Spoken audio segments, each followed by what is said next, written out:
So this is a late video. I'm doing it, at 7:30 p.m. It's not usually the time I do it. I do it around midday, or probably after midday, maybe around. If it is after midday, maybe around 2-3 p.m. Anyway, so I'm doing a late video today, and today is going to be a bit of a check-in. It's going to be somewhat of a, I've had some things on my mind, atheism being one of them, but also the general direction of Spiralvent, and where it's going to go and how it's going to go.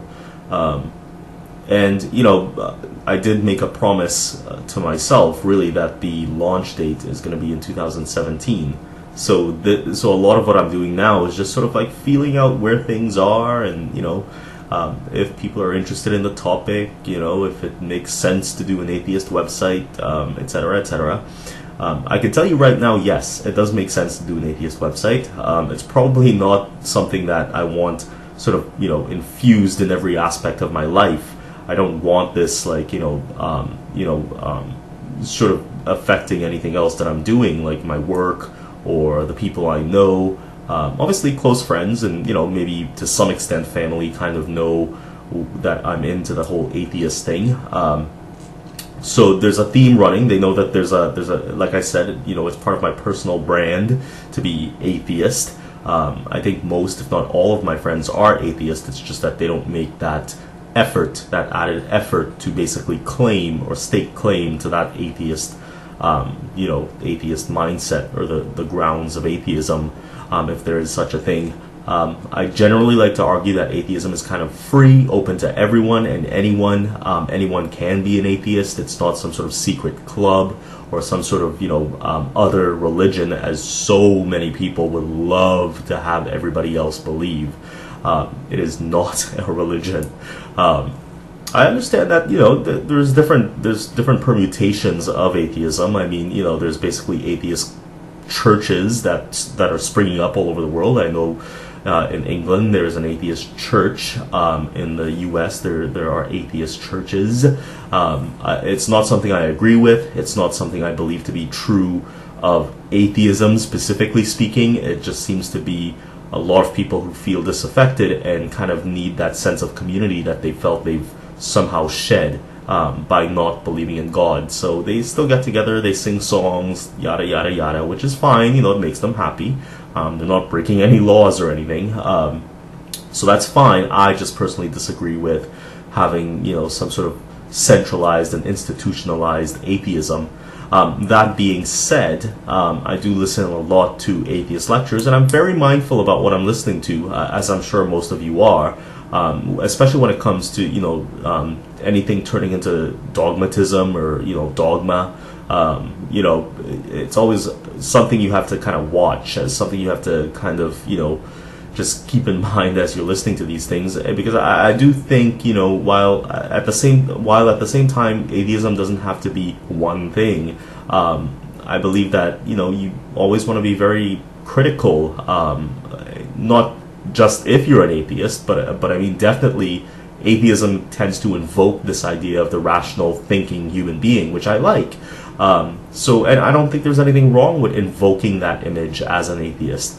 That's how atheists, in a lot of cases, break away from traditional religion, and not that atheism is untraditional, untraditional religion. It's not a religion, but that's how a lot of atheists break away from religion. It's from this independent thinking and critical thought, and being very critical of what people have come to accept over a long period of time. So it does take a lot of criticality to get away from things that have been laid down in tradition. That kind of really eases me into my next point. The idea of arguing against religion has somewhat become this weird sort of space for me, and this is kind of going back to the direction I want Spiralvent to have. It gets to a point where when you're arguing against religion, it's almost as if you're validating religion by arguing against it, or that because there needs because there isn't an argument against religion, then religion is a force to be reckoned with. It's it's a powerful force to be argued against, to be protested against, etc., etc. So therefore, it must hold validity. My answer to that sort of thinking or those sorts of comments is yes, religion holds a lot of power. I know for a lot of people, they hear the word power and they automatically think power equal good.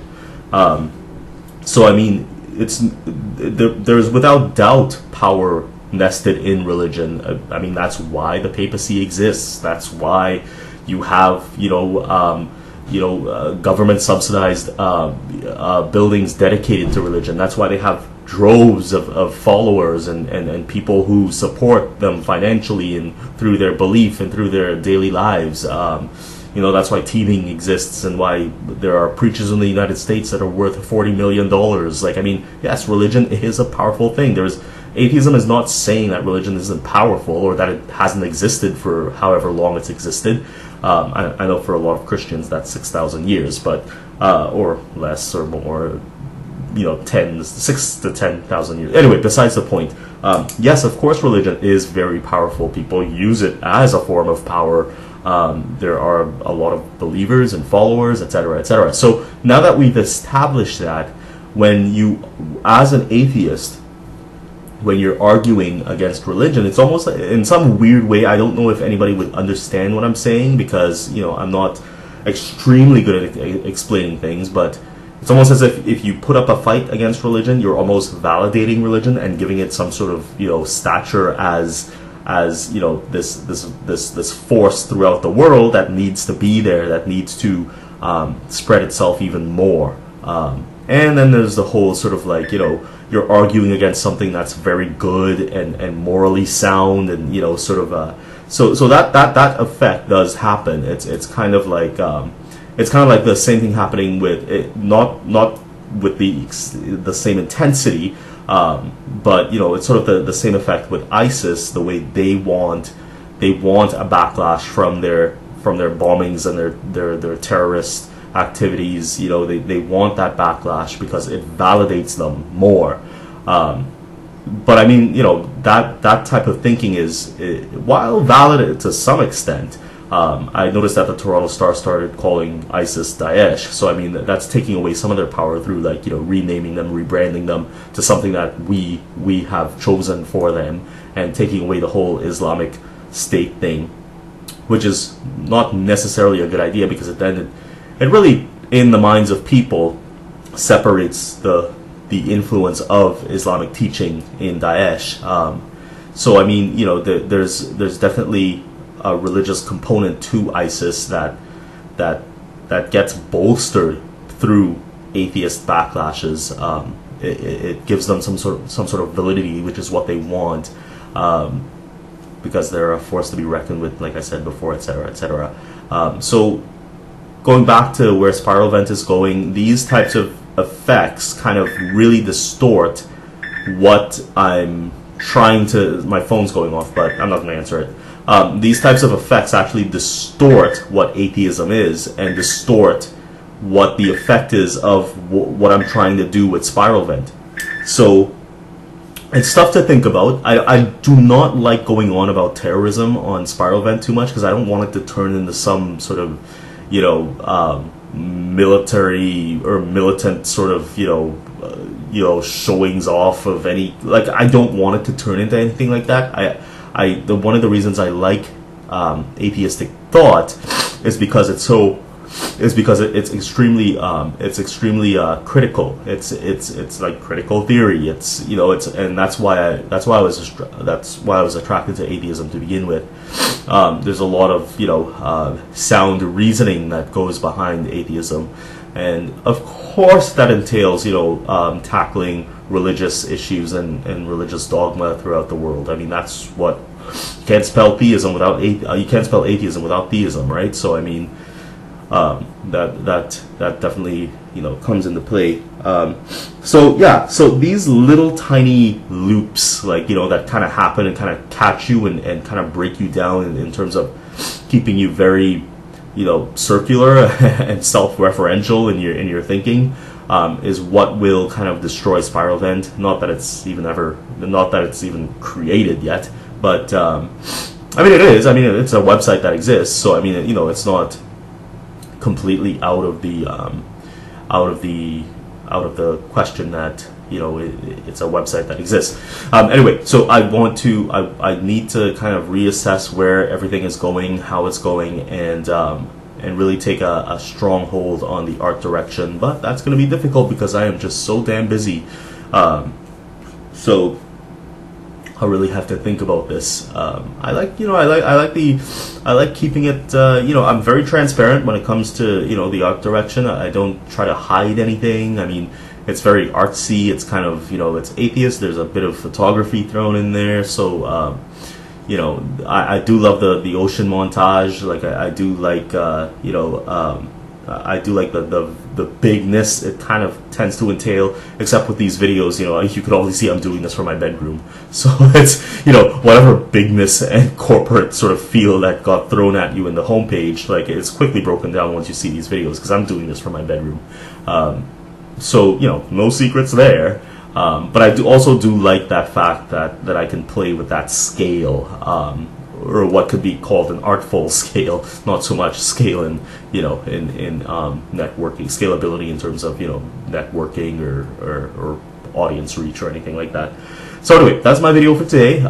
Some stuff to think about. One, I want to redesign not redesign the website, but I want to reconsider what the website does, what it says, why it says it, and I also want to make sure that my commentary does not hold any religion in some sort of awe and reverence, because it's an atheist website. I am atheist, and my goal is not to promote dogma or promote any sort of religious religious teachings.